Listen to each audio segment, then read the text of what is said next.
Hello, this is Professor Kuehn, and welcome back to my lectures on astronomy. In my last lecture, we talked about how in his book, The Starry Messenger, Galileo was able to estimate the height of one of the mountains on the moon. We went through that in some detail, and that was on page 240 in A Student's Guide Through the Great Physics Texts, Volume 1.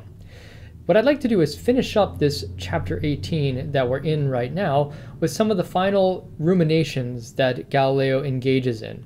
So if we jump ahead to the next page, page 241, what Galileo does is he talks about another puzzle. The puzzle is this. He says that it's very strange that when you look up at the moon, when it's a half moon or perhaps a crescent moon, that in addition to the bright part of the moon that we know is illuminated by the sun, the dark part of the moon, the part that is turned away from the sun, still seems to glow faintly. You can tell this because if you look at the dark part of the moon, you can faintly see its outline against the black of the night sky. So it seems like the dark portion of the moon, the unilluminated portion of the moon by the sun, is in fact somewhat illuminated. That is, it has light. It's lighter than the background of space. What is the cause of this brightness? That is the question that he's asking on page 241, and he's speculating about the answer to this question. So what causes the faint illumination of even the dark portion of the moon? That is, the part of the moon that is turned away from the sun.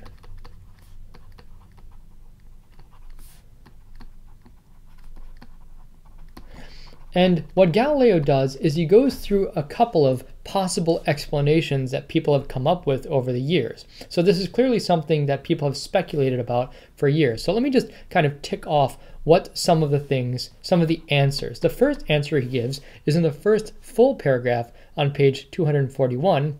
He says, this is the introduction, he says, "This strange brightness has presented no small perplexity to philosophical minds, and some have mentioned one thing, some another, as the cause to be alleged for it.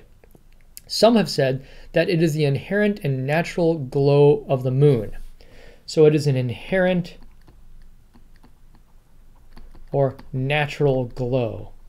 So the moon itself is, like the sun, a source of light. The sun, of course, is a brighter source of light, but perhaps the moon itself glows with some brightness.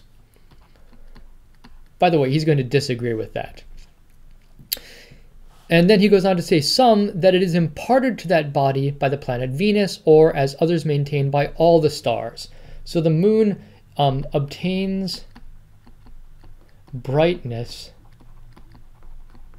from Venus, or perhaps the other planets, or the other stars. So somehow Venus illuminates the moon, or the stars are illuminating the moon. He's going to strike this down as well, and in the next few paragraphs he's going to give reasons why he thinks that that's faulty.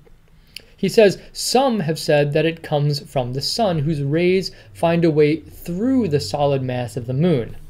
So the sun's rays somehow permeate the moon. So there are perhaps little pores in the moon, so that even though, if here's the moon, let's suppose there's a dark portion of the moon right here and a bright portion of the moon over here, that's because the sun is way distant off over here and it's illuminating this part of the moon. Well, perhaps some of those rays make it through the moon and come out this side, and that is why the moon appears to glow a little bit. Again, he is going to reject this idea. And the final idea that he comes up with, and this is on page 242, he mentions that the moon, that dark part of the moon, is illuminated by the Earth. And this is the answer that he is going to favor. It is the Earth that is illuminating the dark portion of the moon. So let's go ahead and skip ahead to that section and read through it and see if we can understand why he argues that. We're not going to go through all the arguments of why he rejects the other opinions. He says, now since this kind of secondary brightness is not inherent in the moon and characteristic of the moon, nor borrowed from the sun or any other heavenly body, so he has just spent some time rejecting the other ideas, and since there now remains in the whole universe no other body whatever except the earth, what, pray, must we think? What must we propose? Shall we propose that the body of the moon or some other dark and opaque body receives light from the earth? What is so strange about that? Look, the earth with fair and grateful exchange pays back to the moon an illumination like that which it receives from the moon nearly the whole time during the darkest gloom of night. Let me explain the matter more clearly. So he's saying here, just briefly, he's saying that the earth illuminates the moon in a similar way that the moon illuminates the earth. Think about it. When you're outside at night, when you're perhaps walking through the forest, sometimes the forest is extremely dark, and that's because perhaps the moon has not risen yet. It's a new moon or maybe a crescent moon. But sometimes when you're outside at night in the forest is very bright. Why would it be bright? Well, because the full moon is illuminating the earth. That is, the moonshine, the reflection of the moonlight, the reflection of the sunlight from the moon is able to illuminate the earth. Similarly, Galileo is arguing the reflection of the sunshine from the earth can illuminate the moon. So what he's going to do in the next long paragraph is walk through how this works. So I'm going to draw some pictures to illustrate this. And he says, at conjunction, when the moon occupies a position between the sun and the earth. So this is the first case, at conjunction, where if you have the earth right here, and the moon right here, and the sun right here. Let me go ahead and draw the sun yellow, and maybe I'll make the earth blue. Right?